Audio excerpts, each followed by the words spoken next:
better brace yourselves because today's news might go down in history. The Fed chair might be gone. That's right, Jerome Powell, fired, replaced, erased. This has never happened before, and it's all breaking right now. We've heard the resignation talk. This is not speculation anymore. And if Powell's out, you know what that means? The dollar's grip is slipping, and Bitcoin is breaking the entire fiat matrix. Welcome back, I'm Rustin, and we've got a massive show today. The Fed chairman is about to get fired. Bitcoin's perfect storm is staring us in the face. We have massive legislation being voted on today. And Adam Back and Cynthia Lummis, well, they're saying what we've believed for years. $10 million Bitcoin is not a dream. It's the endgame. Send it! Jerome Powell has done a terrible job, and frankly, I don't think he could do a worse job. Let's get into this because I know what you're thinking. You can't fire the Fed chairman, Rustin. Actually, that's bullshit. While no Federal Reserve chair has ever been fired or removed from office by a president, the Federal Reserve Act allows the president to remove board members, including the chair, for cause. But this authority has never been exercised in the agency's history. All chairs have either completed their terms, resigned voluntarily, often for other roles or personal reasons, or just not reappointed at the end of their term. And the White House has formally begun the search for Powell's replacement. You said previously the interview process would begin later on in the fall. There's been plenty of speculation as to whether that process would be brought forward. Mr. Secretary, do you still, as far as you understand, believe that's when the interview process to replace the Fed chair will begin in the fall, or has a formal process already started? Well, look, there's a formal process that's already starting. There are a lot of great candidates, and we'll see how rapidly it progresses. It's President Trump's decision, and it will move at his speed. Do you see any merit at all in selecting maybe a candidate that's already on the committee on the FOMC versus taking a look at someone outside of the Federal Reserve? Again, there are a lot of good candidates inside and outside the Federal Reserve, Jonathan. Has the chairman himself, the Fed chair, Jay Powell, given you any indication whatsoever as to what he would do once his term has expired? Will he vacate his seat as the governor of the Federal Reserve? Well, traditionally, the Fed chair also steps down as a governor, and there's been a lot of talk of a shadow Fed chair causing confusion in advance of his or her nomination. And I can tell you, I think it'd be very confusing for the market for a former Fed chair to stay on also. This is unprecedented. The last time a Fed chair was ousted in chaos? Never. Bitcoin at new all-time highs, and Powell is on the chopping block. There's some sort of beautiful symbolism there. And Senator Cynthia Lummis just dropped this hammer. She said, get him out. The swamp is eating its own. The Fed's credibility is collapsing. And look at what Deutsche Bank is saying here. Firing Powell could trigger a US dollar and bond market collapse. And you know what that means. Omega could be closer than you think. Oh, is that too bullish for you? Let me water it down for you. Here's the bearish outcome. 400K. And what do you got? Drop your predictions below. But either way, it's not looking good for that asshat Peter Zeihan. Let's go ahead and check in on him real quick.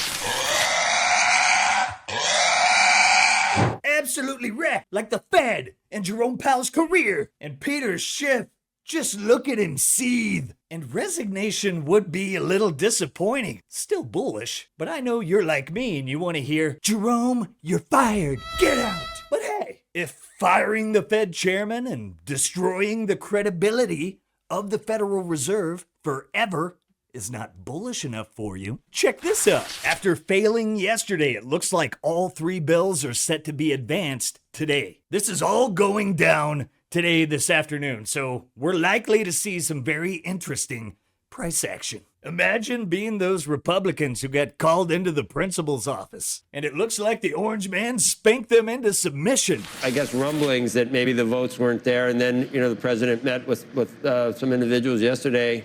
Are you confident now the votes are there?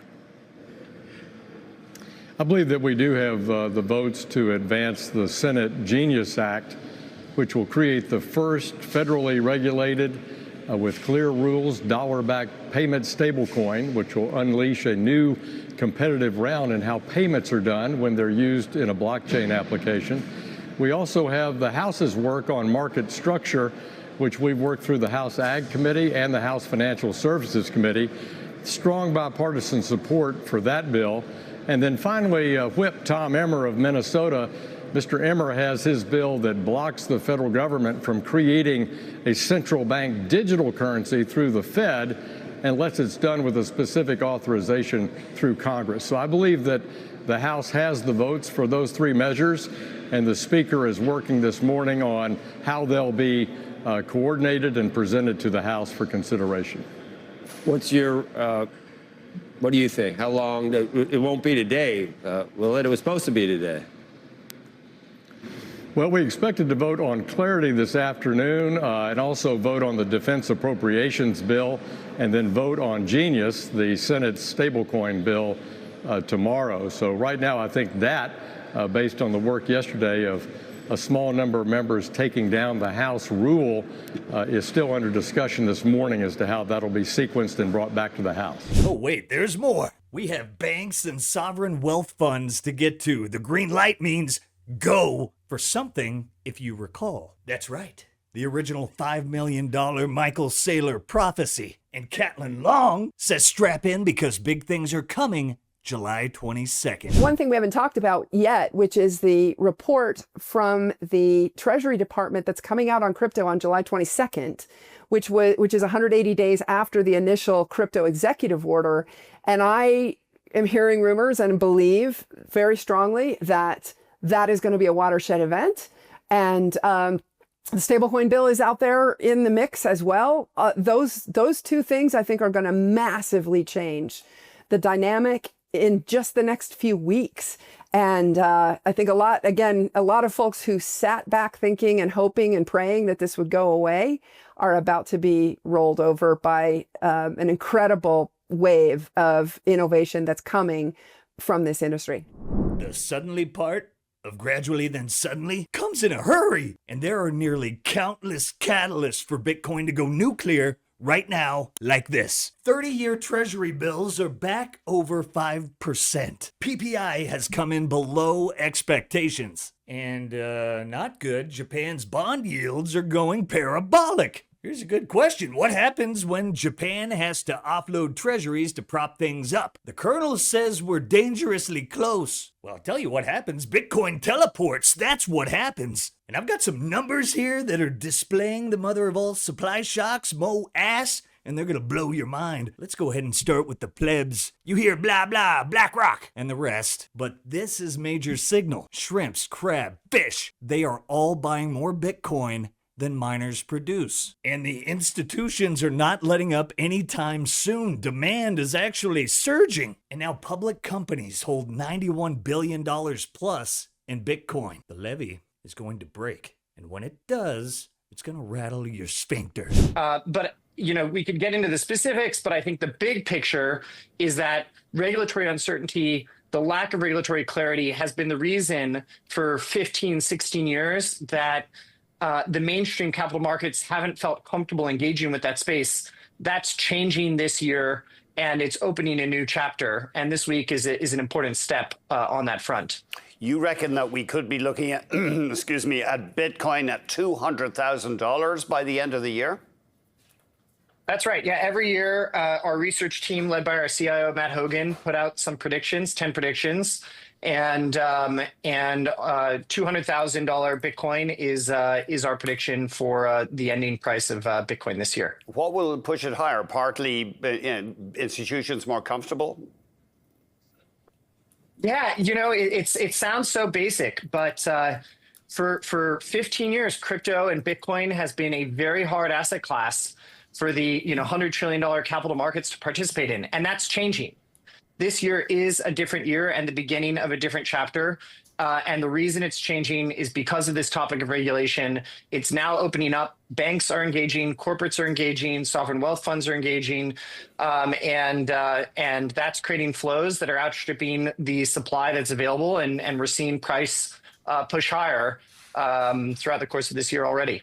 What is the end game here? Where is Bitcoin headed? Well, the legend Adam Back, who just closed a $4 billion deal with Cantor Fitzgerald, and the Bitcoin senator are about to bring it home for us. But before the big finish, look at our likes! 3 or 4 times, maybe. I gotta pump those numbers up. Those are rookie numbers in this racket. Hey, don't forget to like, subscribe, and give us a pamp while we take a moment to recognize our sponsors powering this show over at the Bitcoin Way. Let me make it simple. You either own Bitcoin or someone else does. And if you're new, head over to the Bitcoin Way and they'll walk you through it like it's kindergarten with Satoshi. From setting up your first wallet to running a node and so much more. No tech skills are needed. The Bitcoin Way has got you covered. They'll hold your hand from start to finish. If you want $1 million Bitcoin, you better act like it. Self-custody is not optional. That is the revolution. Schedule a free 30-minute consultation with the Bitcoin Way using that link in the show notes. Guys, are you lost and alone in the fiat clown world? Surrounded by normies who think Liz Warren has an IQ above 75? Well, our friends, the Orange Pill app has got you covered. Connect with over 16,000 other Bitcoiners in real life. Stay up to date with every meetup and conference around you and across the country. Bitcoin is better with friends, and now you can zap them instantly all in one app. What are you waiting for? Download the Orange Pill app today, go hit a meetup, and start stacking friends who stack sats today. Big finish time. We're going to 10 million a coin. I thought that $10,000 was a pipe dream and never going to happen, right? So I think Hal Finney was just like, a decade ahead of his curve in terms of thinking about, that this could actually happen, right? So I think, because if everybody was 100% convinced that it's going there, it would already be there, right? And so there's got to be doubt about the pace of adoption, how much more money is, what the addressable market actually is. We don't fully know. I mean, I think Hal Finney's estimate is reasonable because still today, even they made it, is because there is a lot of monetary premium where people are trying to protect themselves from inflation and save by, buying real estate. In some cases, they're not even using it. It's just vacant. But, there's a lot of that in New York and China and different places, right? And that is not a great thing because it makes housing less affordable. And if there was a financial product or a monetary instrument that did that for you, it would make housing more affordable. So it would improve, cost of housing, access to housing, quality of housing that you can afford on a budget. So those will all be good things. And there are other things with monetary premium or where people are trying to protect against inflation, like, the bond market, and some more esoteric things like art, wine, where people use that as a kind of novel way to protect against inflation. And if you add all that stuff up, it's, 200 trillion is possibly a conservative estimate at this point because we've had a lot of inflation between 2000. And there is no stopping this train to $200 trillion. Talk about how you communicate what's going on in this industry in just a second. But our last Spotlight episode featured Michael Saylor, and he really kind of unpacked his plan towards this $200 trillion Bitcoin network. You mentioned him as one of the people you speak to about what's going on in this industry. You listen to what he has to say. Do you think that Bitcoin can be a $200 trillion network? I do.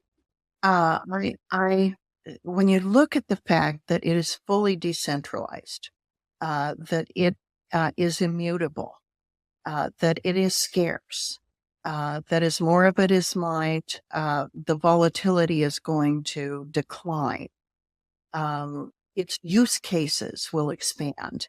All of these events surrounding it as it matures as an asset are going to make it more useful. It is faster. It is cheaper. The Lightning Network that now can lay on top of it makes it more useful as a means of exchange. Its continued growth as a store of value is going to be, I think, its strongest future use. When you look at the US dollar, that because of inflation is declining in value every year much more quickly than we'd like to see, its use case as a store of value is not good. Its use case as a means of exchange is very strong, always will be. But if I was going to save, I'd want to save in Bitcoin, not in US dollars. So I think we're seeing more and more people realize that because it's immutable, because it's easy to store and retain either in an individual wallet or through a custodian, it's easy to buy now because of the exchange traded funds that have been created by very blue chip companies that people are used to using for all kinds of investments. It's become more available and user friendly for people who are more used to traditional assets. And I think all these things, when you add them together, have expanded the use case for Bitcoin.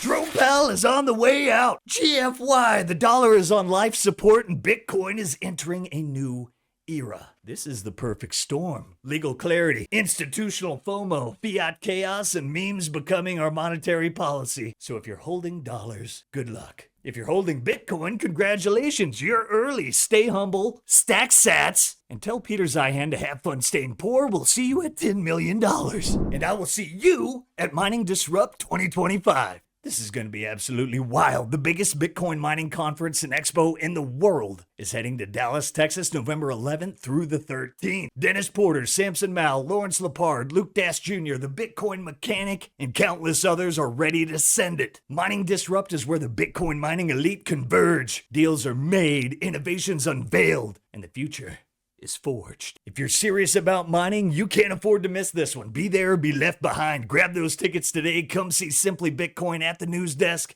And don't forget to use promo code SimplyBitcoin for 20% off. Hey, hope you guys enjoyed this one. Don't forget to like, subscribe, and give us a pamp by sharing the Sound Money Gospel. And don't forget to set those notifications for the best in Bitcoin news delivered to you daily. It's going to be a wild one, my friends. I'll catch you all tomorrow. Peace. If you prefer to go down with the ship, you.